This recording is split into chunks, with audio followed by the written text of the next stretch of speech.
देखिए, एक तो जो अपना विषय कल चला था, इसमें एक गलती हो गई हमसे। मुझे तब ख्याल में आया जब एक बच्ची ने मेरे से पूछा था, अर्पिता ने पूछा था, किसने पूछा था, बेटा आपका नाम मैं भूल गया। अच्छा, मैंने कल पूछा ही नहीं आपका नाम। सृष्टि पूछा था, मैं भूल गया। सृष्टि ने पूछा था शायद कि सिद्ध भगवान कहाँ रहते हैं, आपने पूछा था। तो हमने कल आठवीं भूमि की चर्चा की थी ना। क्या नाम था आठवीं भूमि का? ईशत प्रागभाग। वो जो आठवीं भूमि है उसके ऊपर टच नहीं होते हैं सिद्ध भगवान। ठीक है, सिद्ध भगवान कहाँ है? वो उससे बहुत ऊपर जो अंतिम तनुवात वलय है, ठीक है, उसकी लास्ट लेयर पे उनका जो हेड वो टच होता है। ठीक है, तो अगर हम अंदर की तरफ से देखें, ठीक है, जैसे सबसे ऊपर देखें अंदर की तरफ से, सबसे पहले होगा कौन सा वलय? चार्ट में है आपके पास, देखो। नहीं, घनोदधिवात वलय। ठीक है, सबसे पहले घनोदधिवात वलय, फिर उसके ऊपर घनवात वलय, फिर तनुवात वलय। हमेशा ये ध्यान रखना, तनुवात वलय सबसे बाहर होगा, आउटर लेयर है तनुवात वलय। और शायद मैंने कल उल्टा बता दिया था। मैंने ऐसे बता दिया था ना कि तनुवात वलय सबसे अंदर। तनु अगर बाहर से चलेंगे तो सबसे पहले तनुवात वलय, फिर घनवात वलय, फिर घनोदधिवात वलय। हाँ, और अगर अंदर से चलेंगे तो घनोदधि, घन और तन। देखो चार्ट में, देखो आप, चार्ट है ना आपके पास, ये सभी लोग खोल लो वाला चार्ट। इसमें भी लिखा होगा, ठीक है, वो लिखा तो ऐसे, लेकिन आप इसके एरो देखो। ये जो लिखा है ना, सबसे पहले घनोदधि, फिर घन, फिर तनु, लेकिन एरो देखो आप, एरो ठीक बनाया है इन्होंने।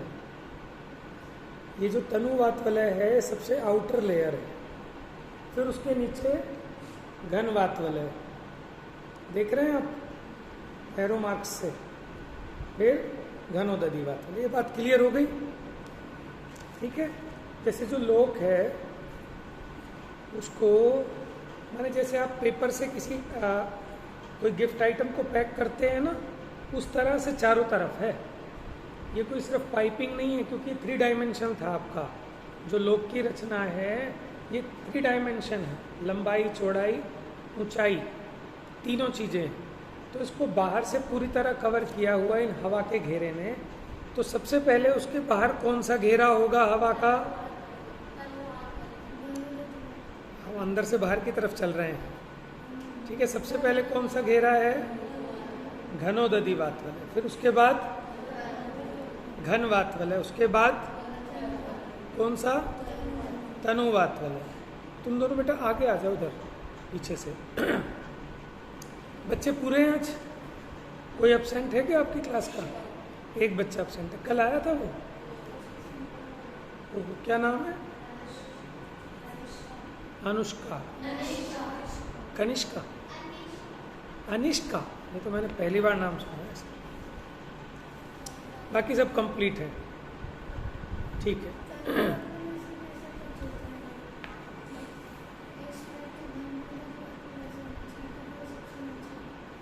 तनु सबसे नीचे है, सिद्ध भगवान का। देखो वो बिल्कुल अंत में जाके हैं। ये जो तीनों वात वलय हैं ये भी लोक का ही पार्ट है, अलोकाकाश में नहीं है। तो लोक कहाँ तक माना जाएगा? अंतिम वात वलय तक। सबसे पहले कौन सा हवा का घेरा हुआ? घनोदधि। ठीक है, फिर उसके बाद सेकंड लेयर, यानी आपने 3 कवर चढ़ाए किसी गिफ्ट आइटम पे। सबसे पहले जो कवर है वो घनोदधि है, फिर घन है, और फिर तनु है।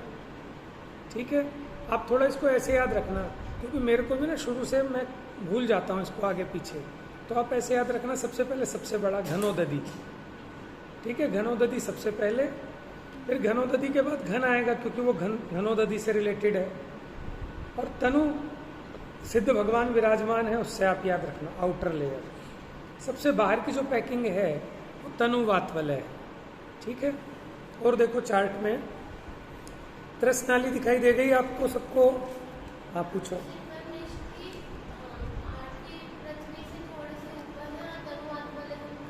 सर टच होता है। जितने भी सिद्ध जाते हैं, ठीक है, जिनको मोक्ष हो जाता है, तो सबसे अंतिम जो लेयर है तनु वातवल है, वो बिल्कुल वहां जाके विराजमान होते हैं। देखो आप जो सिद्ध भगवान हैं उनकी हाइट कितनी होगी? देखो शरीर तो है नहीं, लेकिन आत्मा के प्रदेश आपने पढ़ा है, किंचित न्यून अंतिम पुरुषाकार। पुरुषाकार इसलिए क्योंकि पुरुष ही मोक्ष जाते हैं, स्त्री नहीं जाती। और किंचित न्यून इसलिए ये जो हमारी देह है, बालों में आत्मा के प्रदेश नहीं होते। जैसे नाक है, नाक के बीच में खाली जगह है, यहाँ तो आत्मा के प्रदेश नहीं है। कानों के बीच में जो खाली जगह है वहाँ आत्मा के प्रदेश नहीं है, ठीक है ना। पेट में भी कुछ ऐसी जगह होगी जहाँ हवा रहती है, आत्मा के प्रदेश नहीं है। तो ये जो पकोले हैं, माने खोखली जगह है, ये ठोस हो जाती है, समझ गए, आत्मा के प्रदेश। जैसे जो नाक खाली, अब सोचो पिचक जाए, बीच में जो जगह है वो बिल्कुल मेल्ट होकर वहाँ मिल जाए, तो आत्मा के प्रदेश ठोस हो जाते हैं, इसलिए वो किंचित न्यून हो जाते हैं। अच्छा, जैसे खड़े हुए मोक्ष हुआ तो आकाश में आत्मा के प्रदेश भी खड़े हुए विराजमान रहेंगे। जो पद्मासन से मोक्ष गए तो ऐसे बैठे हुए ही जाएंगे। आपने देखा होगा किन्हीं चित्रों में वहाँ दिखाया होता है सिद्धशिला के ऊपर कुछ बैठे हैं, कुछ खड़े हैं। गैस वाले गुब्बारे देखे हैं आपने? आप अलग अलग साइज के गैस के गुब्बारे लाओ और उन सबको हाथ से छोड़ दो, सब जाके ऊपर जो सीलिंग है, आपकी छत है, इससे टच हो जाएंगे।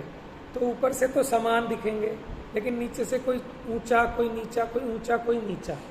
ऐसे जितने सिद्ध जाते हैं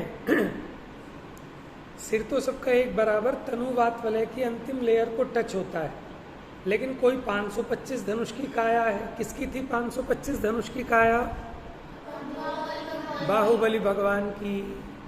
तो 525 धनुष ऊंचे हैं। और सबसे छोटी अवगाहना 3.5 हाथ। 3.5 हाथ से छोटा मुक्ति नहीं जा सकता, ठीक है। सबसे लंबी अवगाहना होगी तो 525 धनुष की सिद्ध भगवान की, और सबसे छोटी होगी तो 3.5 हाथ। 3.5 हाथ कैसे लिखेंगे? 3 सही 1/2, 3 and 1/2 है ना, 3.5। तो आप लोग फिर इंग्लिश मीडियम पढ़ते हैं या हिंदी मीडियम पढ़ते हैं स्कूल में? सबका इंग्लिश मीडियम है, ठीक है। 3.5 छोटी से छोटी अवगाहना होगी तो। अच्छा, अब आप कोई देख के बताओ इसमें से तनुवात वलय की मोटाई सबसे ऊपर कितनी है?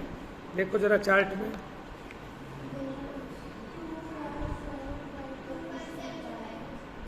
1575 धनुष। कितनी?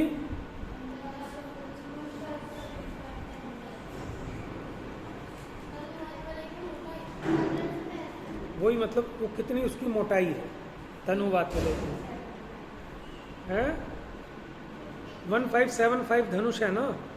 एक धनुष पता है आपको कितना बड़ा होता है?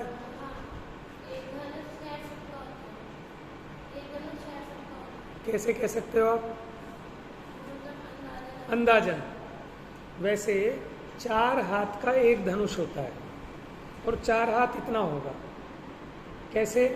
इधर देखो बेटा, 4 हाथ कैसे नापोगे? यहाँ से यहाँ तक ये 1 हाथ होता है ना, इसको 1 हाथ कहते हैं। अब इससे नाप लो आप, इसके इक्वल 4 हाथ होंगे तो वो एक धनुष कहलाएगा। अब देखो ऐसे इसको मोड़ा, यहाँ तक आ गया, ऐसे इसको मोड़ा, यहाँ तक आ गया, यानी पूरा कवर हो गया। यानी यहाँ से यहाँ तक ये एक धनुष हो गया। और आप अब कभी नाप के देखना, जितनी आपके दोनों हाथों की लंबाई होगी ना 4 हाथ की, उतनी आपकी हाइट होगी ऊपर से नीचे तक। कभी चेक करके देखना। मैंने भी देखा नहीं, फिर मुझे बताना। हाँ लेकिन कुछ लोगों के ऐसा भी हो सकता है कि कुछ लोगों के हाथ ज़्यादा लंबे भी होते हैं। लेकिन मैंने यही सुना है कि जितनी हमारी दोनों हाथ खोल के यहाँ से यहाँ तक की दूरी होती है, उतनी अपनी हाइट होती है पूरी। तो 4 हाथ का एक धनुष हो गया। ठीक है, 4 हाथ समझ गए कैसे हो गए 4 हाथ? यहाँ से यहाँ तक एक हाथ, फिर इससे नापोगे, यहाँ से यहाँ तक 2 हाथ, ठीक है, फिर यहाँ से यहाँ तक 3 हाथ, फिर इससे हमने यहाँ से यहाँ तक नाप लिया 4 हाथ। तो ये 4 हाथ के बराबर एक धनुष होता है। 1575 धनुष है और बाहुबली की अवगाहना कितनी? 525 धनुष। तो आप कह रहे थे कि सिद्धशिला से बहुत ऊपर है।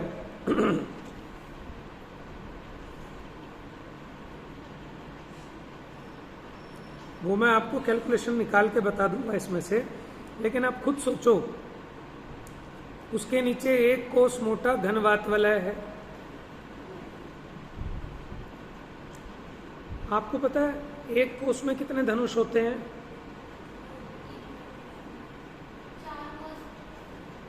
नहीं, वो तो मैंने बताया था 4 कोस का एक योजन होता है, ये 2000 धनुष का 1 कोस होता है। अभी लिखो मत, मैं एक बार चेक और कर लूँगा कहीं फिगर में कुछ गलती हो रही है। तो आप ये अंदाज़ा लगाओ कि उनकी तो सिर्फ 525 धनुष है, तनुवात वलय में भी बहुत सारी जगह तो खाली रह गई। तो तनुवात वलय से नीचे तो उनके पैर आ ही नहीं पा रहे, बल्कि तनुवात वलय भी बहुत बच गया, क्योंकि 1575 धनुष है उसकी मोटाई, और अधिक से अधिक लंबे बाहुबली 525 धनुष। आप अंदाज़ा लगाओ, उसके 1/3 में ही आ जाएंगे। 1575 धनुष मोटाई है तनुवात वलय की, समझ में आया? तो सारे सिद्ध भगवान तनुवात वलय के अंदर ही हैं, उससे बाहर उनके पैर आने का सवाल ही नहीं। पैर तो होते नहीं है, वो आत्मा के प्रदेशों का आकार की अपेक्षा बात है। ठीक है, और बताओ इस चार्ट में ये त्रसनाली ये दिखाई दे रही है आपको बीच में? ये त्रसनाली है, ये चकोर होती है, जैसे ट्यूबलाइट की बाहर की पैकिंग होती है ना, एक गत्ते का जो उसका डिब्बा आता है, चकोर होता है 1 बाय 1 ऐसे, उस तरह की बीचों बीच जैसे चौकी है आपकी। अब इस चौकी के आप समझ लो ये लोक की रचना है, ये ऊपर का टॉप है, बिल्कुल बीचों बीच यहाँ इस चौकी में। ठीक है, यहाँ इसको छेद करके इसके अंदर वो ट्यूबलाइट की पैकिंग फिक्स कर दो नीचे तक। लेकिन लोक की हाइट है 14 राजू, और त्रसनाली कितनी है? कुछ कम 13 राजू।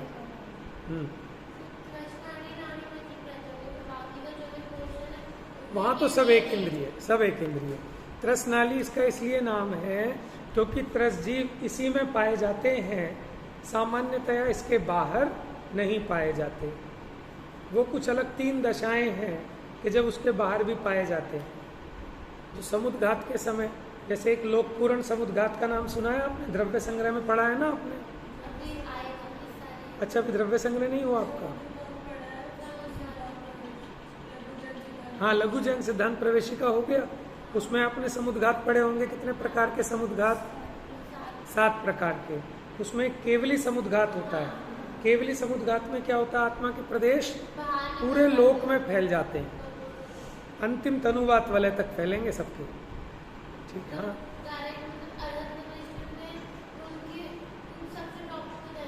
सब जगह, टॉप पे, बॉटम में, हाइट, साइड, सब जगह पूरे लोक में व्याप्त हो जाते हैं ना उस समय, सब जगह। सिद्धशिला तो बहुत नीचे है, तनुवात वलय तो बहुत ऊपर है उससे। ठीक है, यानी पूरे लोक में, उसको कहते हैं लोक पूर्ण समुद्घात। 8 समय लगते हैं ना, दंड रूप, कपाट रूप, प्रतर रूप, फिर लोक पूर्ण, फिर सिमटते हैं वापस उसी क्रम में। ठीक है, तो उस समय है तो वो त्रस, लेकिन लोक से बाहर भी पाए गए ना, माने त्रस नाली के बाहर भी चले गए ना उनके प्रदेश, त्रस जीवों के। उसी प्रकार कोई मारणांतिक समुद्घात होता है। एक मारणांतिक समुद्घात क्या होता है कि मरण के समय ये अभी तो त्रस है, लेकिन आगे जाकर इसको त्रस नाली के बाहर एक इंद्रिय में पैदा होना है, तो आत्मा के प्रदेश उस प्रदेश तक जाते हैं, छूके आते हैं उसको।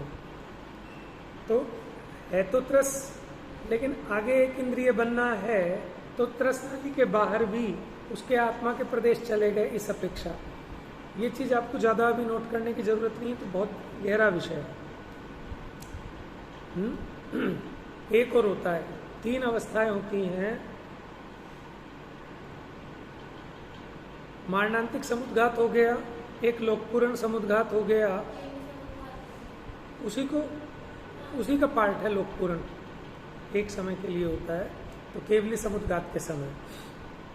चलिए, त्रसनाली देख लिया आपने। त्रसजीव त्रसनाली के बाहर मुख्यतया नहीं पाए जाते, सिर्फ 3 अवस्थाओं को छोड़, वो अलग से मैं नोट डाउन करा दूंगा। अब देखिए, जो वातवलाएं हैं, हर जगह इसकी मोटाई अलग अलग है, सब जगह एक जैसी नहीं है। जैसे अगर आप ये बीच में देखेंगे ना, देखो मैं पढ़ नहीं पा रहा हूँ इतना बारीक, अगर आपको दिखाई दे जो नरक पृथ्वियां हैं, इनके बीच बीच में जो मोटाई है, इनके आपको अलग अलग मिलेंगे। जैसे आप मध्य लोक के साइड में इनकी मोटाई देखें तो इनकी मोटाई 5 योजन, 4 योजन, 3 योजन है, और नीचे सबसे नीचे जाएंगे तो हजारों में आएगी इसकी,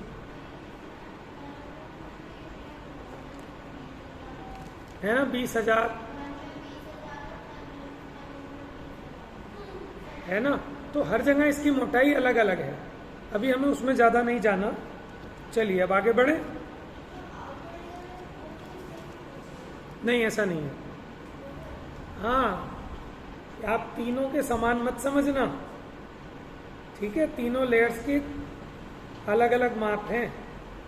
जैसे एक का 3 है, एक का 4 है, एक का 5 योजन है, कहीं पर 20,000 है। तो अलग अलग तरह से हवा का घेरा है, वो अपने उस प्रेशर के हिसाब से कितना, उसको ऑटोमेटिक है, किसी ने किया नहीं। तो ये 3 लोक की रचना, सबसे पहले आप ये पढ़ते हैं कि किसने बनाया है 3 लोक? किसी ने नहीं बनाया, ऑटोमेटिक। ये बात समझ में नहीं आती किसी को। ऊर्ध्वलोक और मध्य लोक के बीच में बेटा इसलिए नहीं है क्योंकि इनमें कोई पृथ्वी नहीं है बीच में। जहाँ भी कोई पृथ्वी होगी उसके नीचे पाए जाएंगे 3 वातावरण, ठीक है, या फिर लोक के आउटर साइड में सारे। अच्छा, ये जो वातवलय हैं, ये लोकाकाश का पार्ट है या अलोकाकाश का? लोकाकाश का। आइए अपनी अपनी बुक्स खोल लीजिए आप।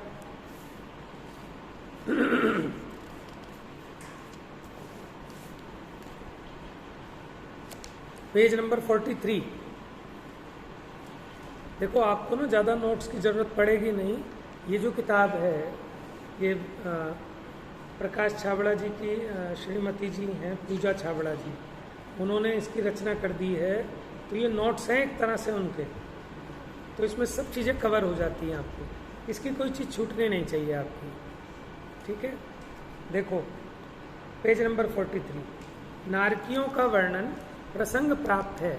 नारकियों का निवास स्थान बताने के लिए त्रसनाड़ी और अधोलोक का वर्णन किया गया है, ठीक है। चित्र के द्वारा हमने देख लिया था कल, त्रसनाड़ी कहाँ है, अधोलोक कहाँ है, ठीक है। अब देखो नीचे ये क्वेश्चन बना दिए इन्होंने। लोक में अच्छा, लोक का पूछ रहे हैं पहले। लोक कहाँ है? अलोकाकाश के मध्य में, समझ में आ गया। अनंत अलोकाकाश फैला है, उसके मध्य में लोकाकाश है। आगे देखो आकार कैसा है उसका। देखो आकार मैं बताता हूं आपको। जैसे कोई पुरुष, ठीक है, पैर फैलाकर ऐसे, पैर फैलाकर और हाथ ऐसे रखें, तो आप देखना आपको क्या नजर आएगा, ये लोक की रचना। अब यहाँ देख के बताना मध्य लोक कहाँ है, जहाँ कमर पे हाथ रखे हैं, ये मध्य लोक। कितनी चौड़ाई है इसकी? कितनी? अच्छा, और जो मेरी गर्दन है यहाँ क्या है?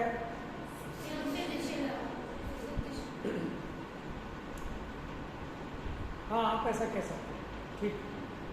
ये अंतिम हो जाएगा यहाँ। वैसे तो ग्रीवा के स्थान पर है, लेकिन मोटा मोटा आप समझे तो एक राजू ऊपर का टॉप है, सबसे ऊपर चौड़ाई भी एक राजू है और मध्य में भी एक राजू है, ठीक है। अच्छा, अधोलोक कहाँ है?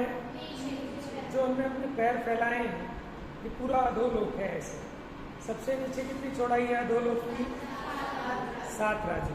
देखा था ना आपने मैप में, सबसे नीचे 7 राजू, फिर यहाँ बीच में 1 राजू, फिर ऊपर भी 1 राजू। ये जो मेरी कोनियाँ हैं, ये इस कोनी से यहाँ तक कितना है? 5 राजू, ठीक है।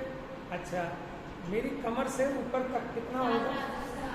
7 राजू। और कमर से नीचे तक कितना होगा? ठीक है। अच्छा, इसको ऐसा भी कहते हैं, मृदंग देखा है ना आपने? मृदंग ढोलक टाइप, ढोलक तो थोड़ी कम होती है, मृदंग में क्या होता है, थोड़ा सा उसकी फिगर में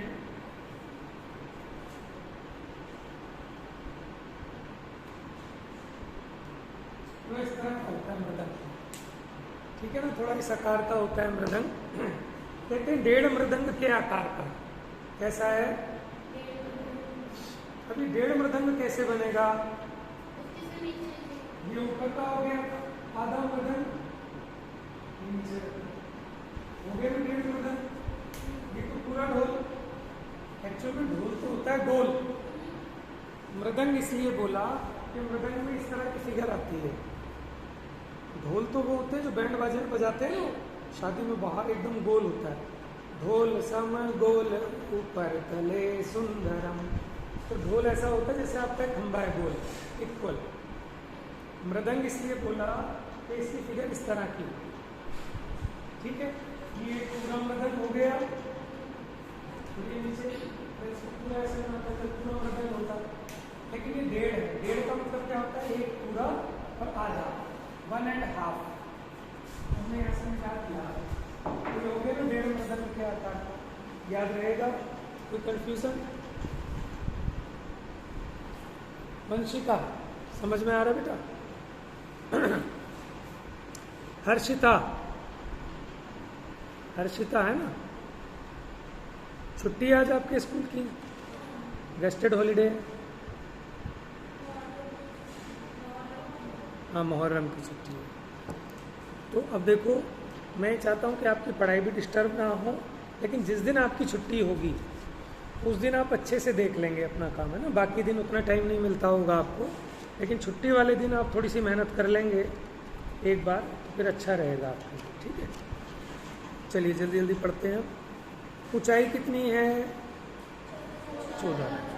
सर्वत्र इसलिए लिखा कि आप इधर को खिसक के आए तो भी ऊंचाई इतनी, पीछे को खिसके तो पीछे भी हाइट उतनी, सब जगह हाइट इक्वल है। जैसे इस होल की हाइट सब जगह इक्वल है ना, उसी प्रकार लोक, क्योंकि 7 राजू गहरा है, लेकिन सब जगह इक्वल कितनी हाइट है उसकी? 14 राजू, ऊपर से नीचे तक। लंबाई देखो, बुक में देखो, उत्तर से दक्षिण समझ गए? बताओगे जरा इस बोर्ड पे उत्तर से दक्षिण कैसे होगी? Very good. कैसे?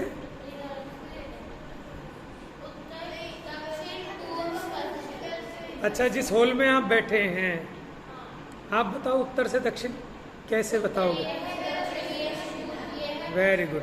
तो अगर हम इस हॉल की लंबाई, सुनो बेटा ध्यान से, इस हॉल की लंबाई उत्तर से दक्षिण पूछें, समझ में, तो आप बताएंगे साहब 60 फीट है, 60 फीट है ना, ये उत्तर से दक्षिण है।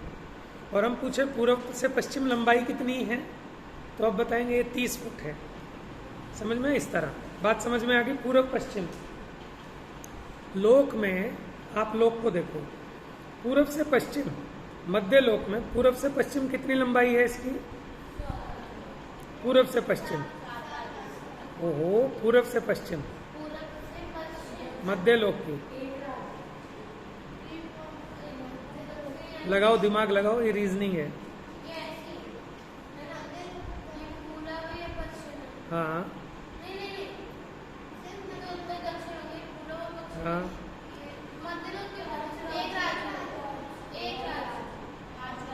मध्य लोक की पूछ रहा हूँ, आप उर्दू लोक की बता रहे हैं। अच्छा, कितने बच्चे कह रहे हैं एक राजू? समझ में आ गया सबको? ज्ञानम समझ में आया? एक राजू कैसे है? पूर्व से पश्चिम, ठीक है। अच्छा, उत्तर से दक्षिण कितनी होगी मध्य लोक में? लंबाई बोल रहे हैं हम तो। किसी भी चीज़ की लेंथ नापो उसे लंबाई ही बोलते हैं। ये तो हम आप अपनी भाषा में लंबाई और चौड़ाई कहते हैं उसको। ओहो, मैं ये पूछ रहा हूँ मध्य लोक में उत्तर से दक्षिण लंबाई कितनी है? 7 राजू। सृष्टि अलग से नहीं बताऊंगा, मैंने कल बताया था कि पूरे लोक में गहराई तो पूरी 7 राजू है सब जगह, यानी जिसको हम उत्तर से दक्षिण कह रहे हैं तो अंदर से उसकी डेप्थ गहराई उसी को यहाँ लिख देंगे, उत्तर से दक्षिण 7 राजू है, ऊपर से नीचे तक सब जगह। सिर्फ फ्रंट में अगर आप देखते हैं तो वहाँ फर्क पड़ता है, ठीक है। उर्दू लोक में माने मध्य लोक से उर्दू लोक की तरफ जाते हैं, पहले बढ़ते बढ़ते 5 राजू हो जाती है बीच में, फिर घटते घटते फिर 1 राजू हो जाती है। अधोलोक में आते हैं तो बढ़ते बढ़ते सबसे नीचे 7 राजू, लेकिन उसकी गहराई सब जगह इक्वल 7 राजू है और हाइट आगे पीछे तक सब जगह 14 राजू है। चौड़ाई में इन्होंने लिखा औसत। औसत कैसे निकालते हैं? एवरेज। एवरेज देखो कैसे निकाला है, नीचे लिखा है, सबसे नीचे 7 राजू है, बेटा देख रहे हो, तल में 7 राजू है, फिर 1 राजू है, फिर 5 राजू है, फिर 1 राजू है। सबको प्लस किया, लेकिन 4 फिगर्स थी तो 4 से डिवाइड किया। एवरेज ऐसे निकालते हैं ना, 4 से क्यों किया? देखो अगर 3 चीजें जोड़ते तो 3 से डिवाइड करते, 2 चीजें जोड़ते तो 2 से डिवाइड करते, 4 फिगर्स है ना। कहाँ डिफर हो रही है? 7, 1, 5, 1 प्लस कर दो उनको, 7 हो गया, 7, 16 राजू हो गया। इनको प्लस किया ना, डिवाइडेड बाय 4, 3.5। एवरेज निकालना तो आता होगा आपको, 9th 8th में भी सीखा होगा, 10th में भी है एवरेज, मीन, मोड, मीडियन जब सीखेंगे। तो एवरेज कैसे निकाला? ये 4 अलग अलग जो चीज़ें थी इन सबको प्लस किया, क्योंकि ये 4 थी इसलिए 4 से डिवाइड करते हैं। अगर हम 2 चीज़ों को प्लस करते तो 2 से डिवाइड करते। तो एवरेज इसका आ गया 3.5 राजू। हमें अभी उससे ज़्यादा मतलब नहीं है, आगे चलो। घनफल यानी वॉल्यूम। देखो आपको पता है कुछ फिगर ऐसी होती है जिसका वॉल्यूम नहीं निकल सकता। जैसे हम आपसे पूछे हैं सर्कल और स्फेयर, इनमें क्या डिफरेंस है? दिखने में तो एक जैसे लगते हैं सर्कल और स्फेयर। किस किस को पता है? अभी नहीं, ऐसे नहीं बताओ, पहले मुझे पता लगने दो किस किस को पता है। यानी वृत्त और गोला। मेंसुरेशन है आपकी? नहीं है। क्षेत्र मिति नहीं है चैप्टर आपका? बताओ बेटा, आप बताओ।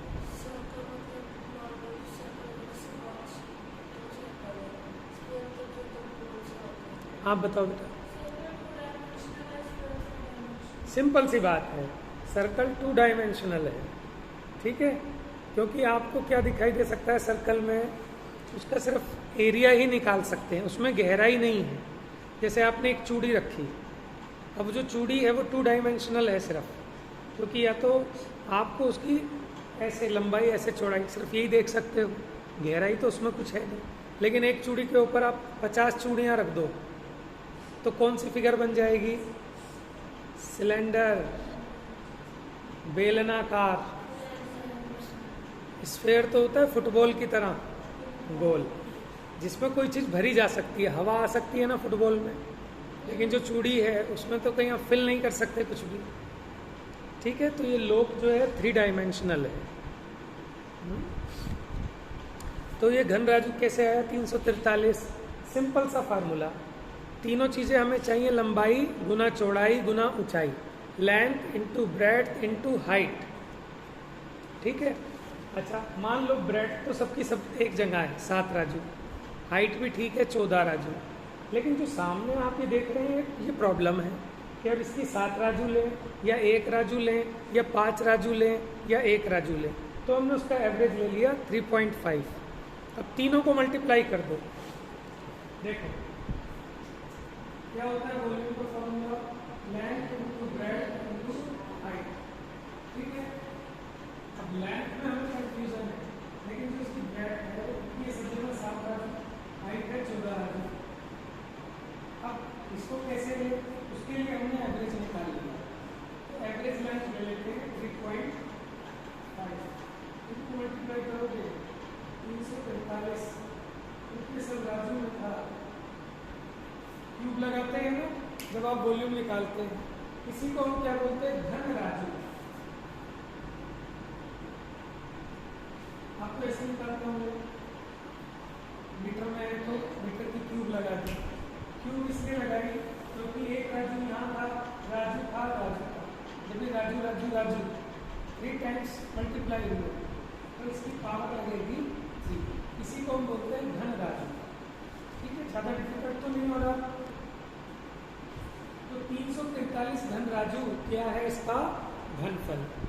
अच्छा, अब अगर इसका एरिया निकालना हो, क्या निकालना हो, आपको पता है एरिया और वॉल्यूम में क्या डिफरेंस होता है, बताओ। जैसे अगर आपको उस पर पैकिंग पेपर चढ़ाना है या उसको बाहर से पेंट करना है तो आपको एरिया निकालना होगा कि वॉल्यूम।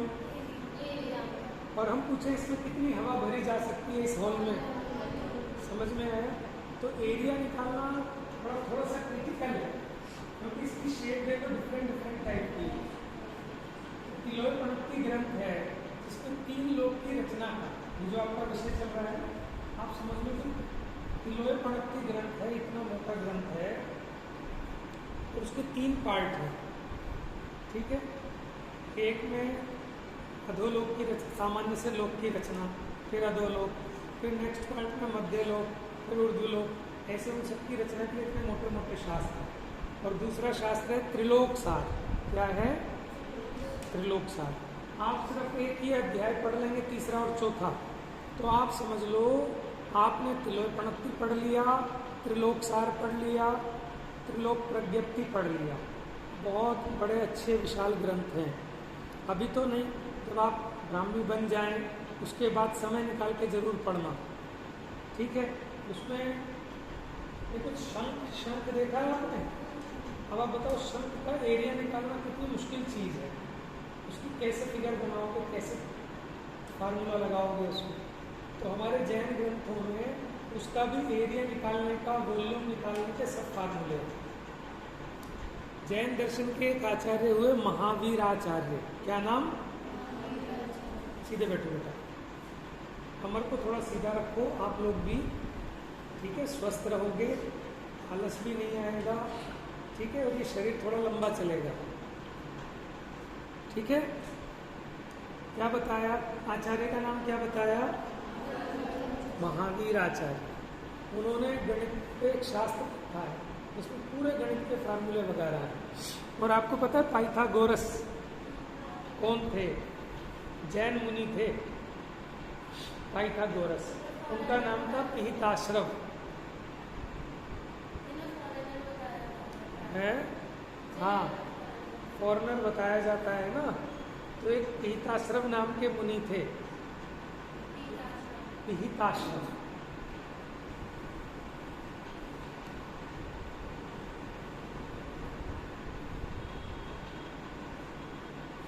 पुराणों में पढ़ेंगे इनके नाम। इस पहले में हो सकता थोड़ी मिस्टेक बड़ी की मात्रा हो, पिहिताश्रव। तो यही पाइथागोरस के नाम से वहाँ फेमस हो गए। ठीक है, यूनान में, एथेंस में। और ये मैं ऐसे ही नहीं कह रहा, डॉक्टर वीर सागर जी ने अपने प्रवचन में भी बताया, उनके पास उसका प्रमाण भी है। ठीक है, तो ये सब विदेशी लोग ये सब यहीं से ले गए, ठीक है ना, और अपने नाम से उसको नया वो बना दिया इन्वेंशन करके। ये जो आज आपके मोबाइल फ़ोन बन रहे हैं, जितने भी ये सब पुद्गल के चमत्कार हैं, और ये सब जैन दर्शन के जो ग्रंथ हैं, तत्वार्थ सूत्र का जो 5वां अध्याय है, ठीक है, स्कंदों की रचना कैसे होती है, परमाणु की गति कैसे होती है, ये सब बातें ये पुद्गल के बारे में हमारे आचार्यों ने बताई है। लेकिन हमारे आचार्य 5 इंद्रिय के विषय भोगों की प्रेरणा नहीं देते, इसलिए हम लोगों ने उस पर कोई रिसर्च नहीं की, कुछ नहीं किया। लेकिन ये सब उन्हीं के फार्मूले के बेस पर ये जितनी भी टेक्नोलॉजी आ रही है आज, ये सब यहाँ है। लेकिन हमें इसकी महिमा नहीं आती। भौतिकता की सामग्रियों को देख देख कर भले आश्चर्य लगे कि अरे उद्गल परमाणुओं में इतनी पावर है कि एक समय में 14 राजुगमन कर सकता है। तो यहाँ बैठे बैठे अगर अमेरिका वो पुद्गल के परमाणु पहुँच जाए तो क्या आश्चर्य है। आप यहाँ से कॉल करते हैं, अमेरिका तुरंत कॉल मिलती है, आपकी आवाज़ वहाँ कैसे पहुँच रही है। तो ये सब पुद्गल की विशेषताएं हैं और हमारे जैन ग्रंथों में बहुत लिखी है ना। तो हर एक आदमी का अपना अलग अलग व्यू होता है कि जो इस रिसर्च में लगे, खोज करे, तो उसको पता चले कि ये सारा ज्ञान ये केवल ज्ञान में से ही आया है। जो 12 अंग हैं और 12वें अंग के 5 भाग हैं, उसमें से एक पूर्व है, उसके 14 पूर्व होते हैं।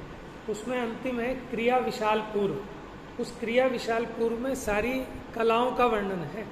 जैसे पुरुषों की 72 कला, स्त्रियों की 64 कला। उसमें माने कैसे रसोई बनाना, कैसे घर बनाना, क्या क्या करना, सारी कलाओं का वर्णन है। एक प्राणवाय नाम का एक अंग है या पूर्व है, प्राणवाय। उसमें शरीर की चिकित्सा के बारे में सब कुछ है।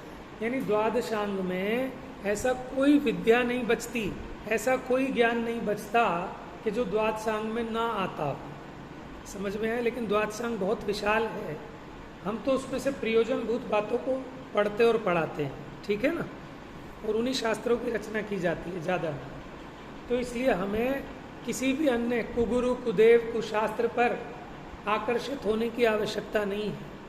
यहाँ आत्म कल्याण की बात है, सुख की बात है, ठीक है। हम लोग जरा से चमत्कार पर रीझ जाएं, अरे हमारे मुनिराजों के 64 रिद्धियाँ सिद्ध हो सकती हैं, लेकिन उन्हें उसका कोई आकर्षण नहीं। मुनिराज सुने तो उन्होंने ऐसे किया और ऐसे पसीना झाड़ दिया तो वो पर्वत सोने का हो गया। लोग कहते हैं इसलिए उसका नाम पड़ गया सोनागिर। जो शिला थी, पहाड़ था, उस पर बस ऐसे टपका दिया, पूरा सोने का हो गया। तो जो भर्तृहरि थे, जिन्होंने रसायन भेजा था, ये सोना बनाने का रसायन है, तो उन्हें लगा अरे मैंने तो अपनी पूरी ज़िंदगी लगा दी और फिर वो रसायन खत्म हो जाए। इन्हें ऐसी रिद्धियाँ सिद्ध हो गई जो आत्मा के कल्याण में लगे कि अपना जरा सा पसीना ऐसे छोड़ दिया तो वो सोने का हो गया। लेकिन हमारे मुनिराज इनके चक्करों में नहीं फंसते, क्योंकि इनमें सुख नहीं है, शांति नहीं है, संतोष नहीं है। एक आत्मा के आश्रय से सुख हो सकता है, अन्य किसी से सुख नहीं हो सकता। इस बात को सर्वोपरि रखना है, ठीक है। हम छोटी छोटी चीज़ों पे आकर्षित होते हैं, छोटी छोटी चीज़ों पे, क्योंकि हमें हमारी पावर नहीं पता, हमें हमारे साहित्य के बारे में नहीं पता, ठीक है। देखिए आगे त्रसनाली के बारे में। त्रसनाली कहाँ है?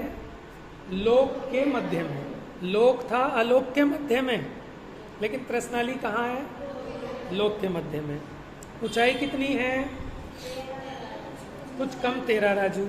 लंबाई और उसकी चौड़ाई भी 1 राजू होगी। 1/1 है ना, पूर्व से पश्चिम भी 1 राजू, उत्तर दक्षिण भी 1 राजू। निवास 2 से 5 इंद्रिय। हाँ, 1 इंद्रिय तो सब जगह है, 1 इंद्रिय तो तीनों लोक में है। ऐसी कोई जगह नहीं है जहाँ 1 इंद्रिय ना हो। लेकिन त्रस और त्रसनाली में ही पाए जाते हैं। अब अधोलोक कहाँ है? पूरे, हाँ बोल सकते हैं, ऐसा भी बोल सकते हैं, क्योंकि पूरे आकाश के बिल्कुल मध्य में है लोक, और लोक के मध्य में हो गया त्रसनाली। अच्छा, अधोलोक कहाँ है? मेरू की जड़ से नीचे। अब इसकी चर्चा हम करेंगे कल से। मध्य लोक कहाँ से स्टार्ट होता है? सॉरी, अधोलोक जहाँ तक सुमेरु पर्वत है उसकी जड़ है, उसकी जड़ से नीचे से अधोलोक प्रारंभ होता है।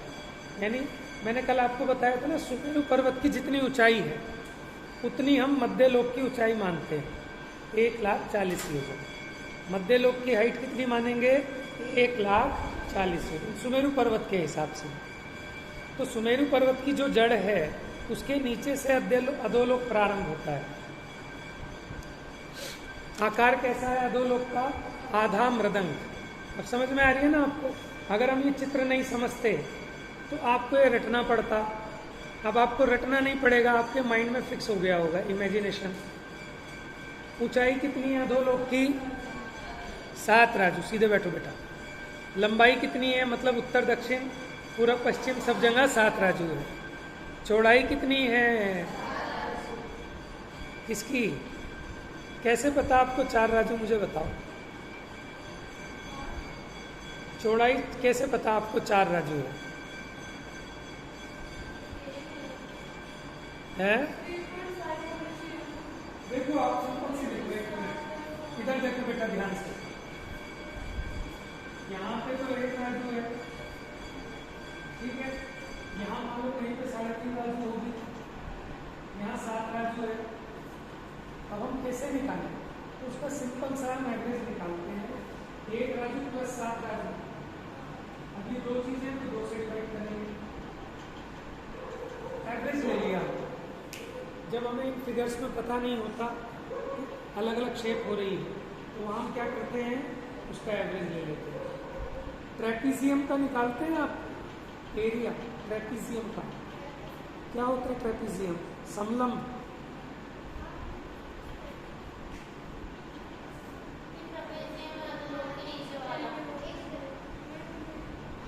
ऐसे ही होता है ना ट्रेपीजियम, कोई भी फिगर हो सकती है उसकी, ठीक है। अब इसमें क्या करें आप, वैसे तो सिंपल होता था लेंथ इनटू ब्रेड्थ निकाल लो, लेकिन ये चीज, ये यहाँ 3 है तो ये 4 है, तो ये अलग है। तो ऐसे में क्या करते हैं, पहले इसका एवरेज लेते हैं। इसका फार्मूला याद है?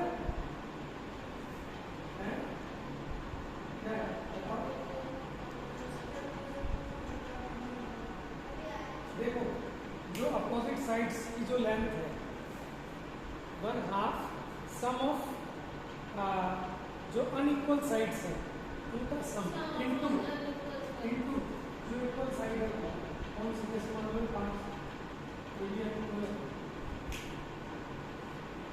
भूल गया ना सभी कैटेगरी वगैरह,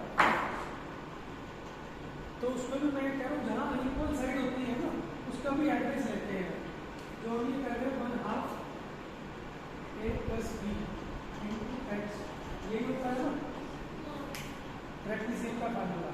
तो ये जो हमने कोई क्या किया है कि हमें करना वही है लेंथ इनटू ब्रेड्थ, लेकिन लेंथ नहीं पता क्योंकि एक जगह उसकी लेंथ 3 है, एक जगह 4 है, तो हमने क्या किया, उन दोनों को प्लस करके डिवाइडेड बाय 2 कर दिया, तो उसका एवरेज ले लिया। तो ऐसे यहाँ पे भी क्या किया, 7 + 1 किया 8 डिवाइडेड बाय 2 यानी 4।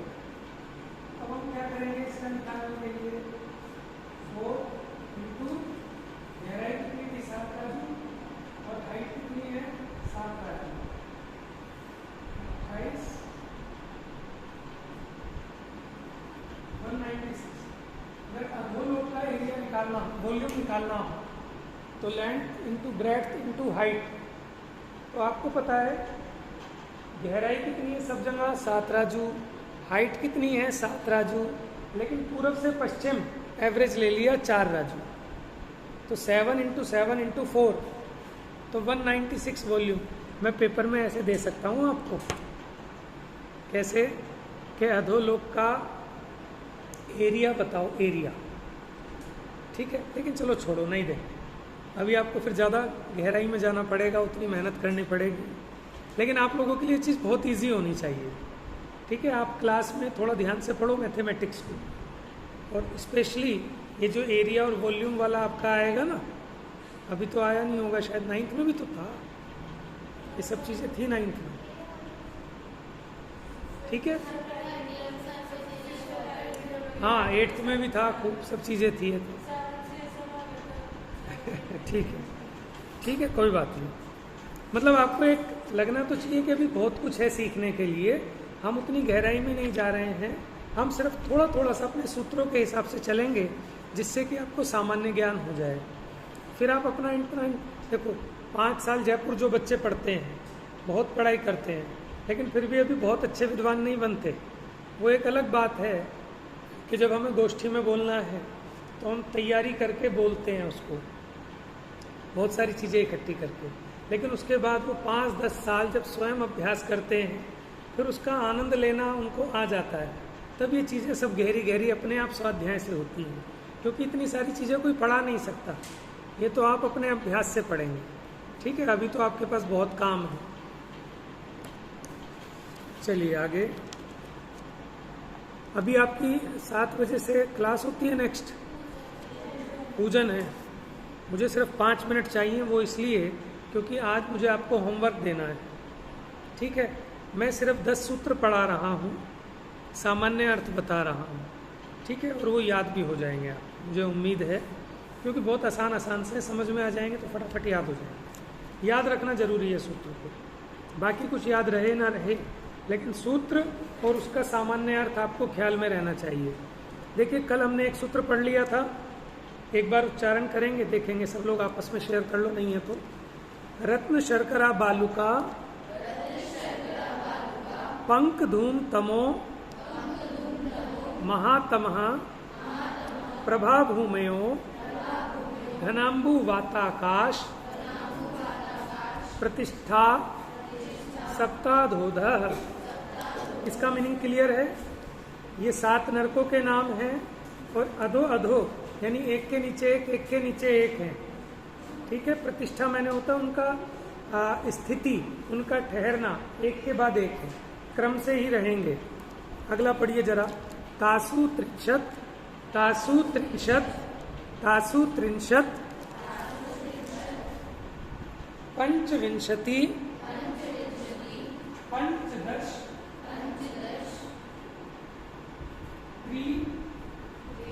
पंचोनय नरक्षत सहस्राणि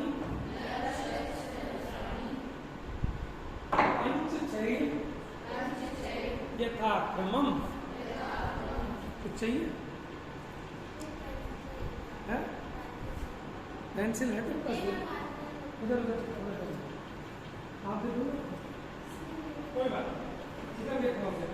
इस सूत्र का मतलब समझ लो। तासु, तासु माने उनमें, इनमें जो अपने 8 पृथ्वियों के नाम है, कितने प्रभा, शर्करा प्रभा, बालुका प्रभा, क्रम से देखना। जो 7 नरक है उनमें आप ऐसे लिख लेना ना, रत्न प्रभा, शर्करा प्रभा, इस तरह से एंड सो फॉर्थ। तासु त्रिंशत, त्रिंशत का मतलब क्या होता है? 30।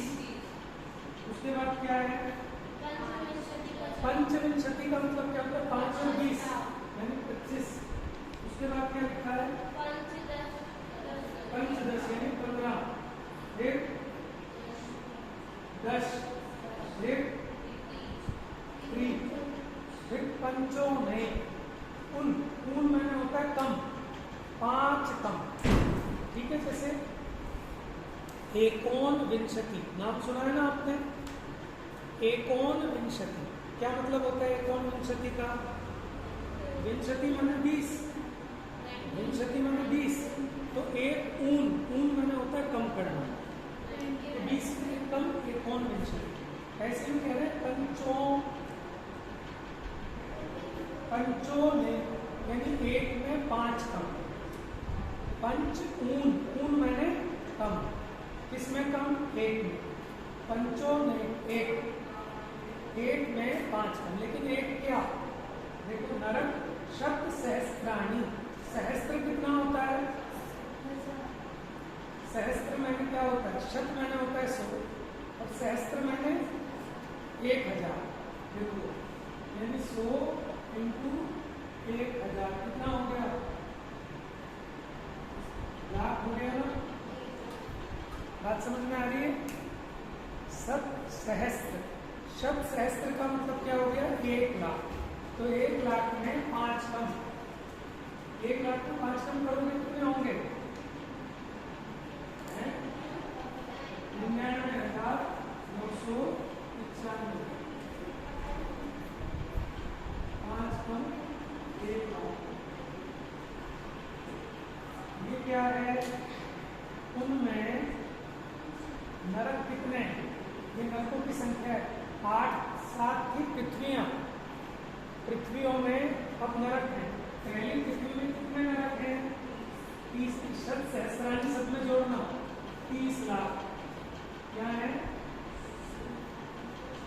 त्रिंशत पंचविंशति पंचदश 10 पंचोनय नरक शत सहस्राणी,